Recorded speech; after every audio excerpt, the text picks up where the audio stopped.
그 전까지는 이제 굉장히 뻔뻔한 태도로 더 짜증내고 막 이랬던 피고가 바로 전화가 와서 갚을 테니까 이 통장 압류 좀 빨리 좀 풀어달라고. 그 말을 어떻게 믿겠어요.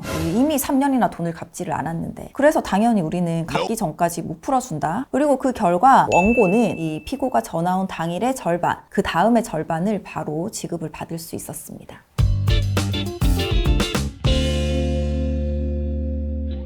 제가 이전 영상에서 한번 빌려준 돈을 못 받았을 때 뭐 어떻게 해야 받을 수 있는지 이런 방법들에 대해서 영상을 올린 적이 있는데요. 오늘은 제가 직접 경험한 사례를 하나 말씀을 드릴까 합니다. 먼저 오늘 말씀드릴 케이스는 민사소송을 통해서 빌려준 돈을 돌려받은 케이스예요. 일단 이 의뢰인분 같은 경우는 3년 전쯤에 좀 작게 개인 사업을 하던 친구한테 5천만 원 가량을 대여해준 상태였습니다.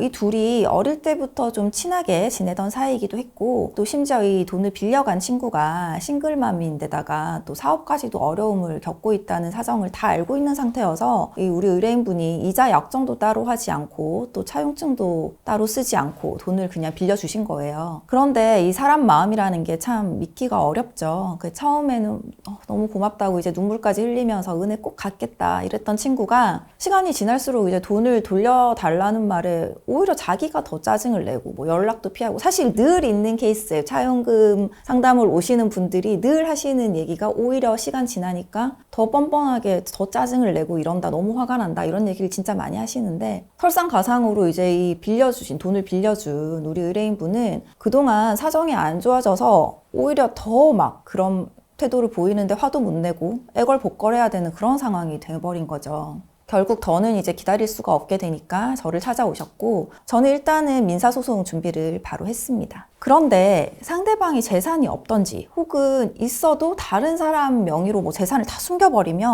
뭐 제가 아무리 열심히 해서 민사소송에서 이겨도 그게 다 무슨 소용이 있겠습니까? 그래서 저는 실제로 돈을 받는 게 가장 중요하다고 생각을 하기 때문에 보통 이 민사소송을 청구할 때는 가급적이면 좀 가압류를 같이 진행을 하는 편이거든요. 그런데 이 케이스 같은 경우는 상대방 명의로 된 부동산은 일단 전혀 없는 상태였고, 그래서 만약에 가압류를 하려면 이 통장이나 월급이나 이런 거에 이제 가압류를 하는 방법밖에 없는 상황이었죠. 그런데 여기서 또 하나의 문제가 있는데, 통상적으로 상대방 명의의 부동산을 못 찾으면 결국은 방금 말씀드린 것처럼 통장, 월급 이런 것들을 가압류를 하잖아요. 근데 이런 경우는 아무리 저 상대방이 내 돈을 안 갚고 있는 그런 상황이라고 하더라도 내가 예를 들어서 그 사람의 통장을 가압류를 해서 입출금도 못하게 막는다든지, 혹은 내가 그 사람의 월급을 가압류를 해버려서 이 사람이 상당 부분을 못 가져가게 해버린다든지, 이러면 이 돈을 빌려간 사람의 생계에 사실 직접적인 영향을 끼칠 수도 있는 일이거든요. 그러다 보니까 법원에서도 이 부동산이랑은 다르게 채권이나 뭐 월급이나 혹은 통장이나 이런 것들에 대한 가압류는 좀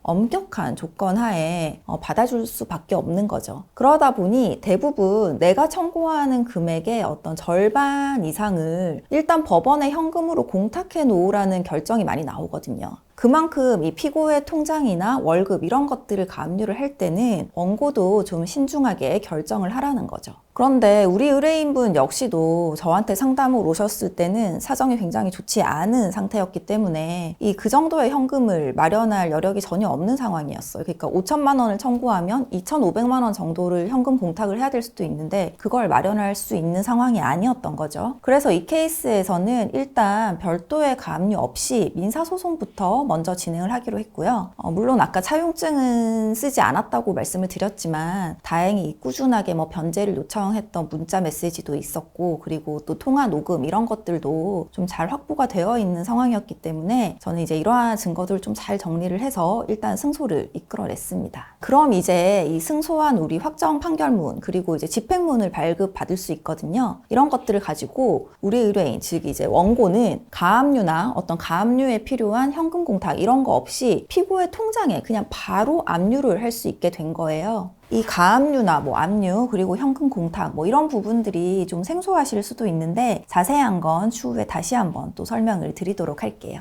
아무튼 이렇게 본인 명의의 통장에 압류를 했더니 어떤 일이 일어났을까요? 아까 제가 이 피고가 조그만 사업을 운영하고 있었다고 했잖아요. 물론 이 사업자 통장도 당연히 따로 있긴 하겠지만 혼자서 또 사업을 운영하다 보니까 본인 개인 명의 통장도 사실 사업상 주로 사용하는 그런 통장이었던 거죠. 특히 이제 이 피고 같은 경우는 해외에서 소규모로 이제 물건을 받아와서 판매하는 그런 일을 했었는데 통장이 이제 당장에 압류가 돼버리니까 대금을 치를 수가 없는 그런 상황이 돼버렸던 거예요. 그렇게까지 돼버리니까 그 전까지는 이제 굉장히 뻔뻔한 태도로 더 짜증내고 막 이랬던 피고가 바로 전화가 와서 갚을 테니까 이 통장 압류 좀 빨리 좀 풀어달라고 이제 그 말을 하기 시작하는 거죠. 그런데 갚을 테니까 풀어달라는 그 말을 어떻게 믿겠어요? 이미 3년이나 돈을 갚지를 않았는데. 그래서 당연히 우리는 갚기 전까지 못 풀어준다 이렇게 해야죠. 그리고 그 결과 원고는 이 피고가 전화 온 당일의 절반, 그 다음의 절반을 바로 지급을 받을 수 있었습니다.